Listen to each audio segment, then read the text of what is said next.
సరస్వతీదేవి దగ్గరికి వెళ్ళి కుంభకర్ణుని వరం కోరుకోమన్నాను, తను వరం కోరుకునే టైంలో తన నాలుకని కొంచెం శృతి తప్పించు అని చెప్పేసి కోరుకుంటాడు అనమాట. బ్రహ్మదేవుడు అడుగుతాడు సరస్వతీదేవిని. అప్పుడు సరస్వతీదేవి సరే అని చెప్పి అంటుంది. కుంభకర్ణుడు వరం కోరుకునే టైంలో కొంచెం తన నాలుకని తడబడేలాగా చేస్తుంది. అప్పుడు ఏమవుతుంది, అసలు కుంభకర్ణుడు ఏ వరం కావాలని కోరుకునేవాడు, నాకు ఇంద్రాసనం కావాలి అని చెప్పి కోరుకునేవాడు.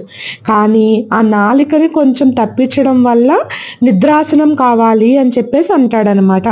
అప్పుడు ఏమవుతుందంటే బ్రహ్మదేవుడు తదాస్తు అంటాడు. అలా అనడం వల్ల కుంభకర్ణుడు ఎప్పుడు నిద్రలోనే ఉండాలి అని చెప్పేసి అర్థం అనమాట.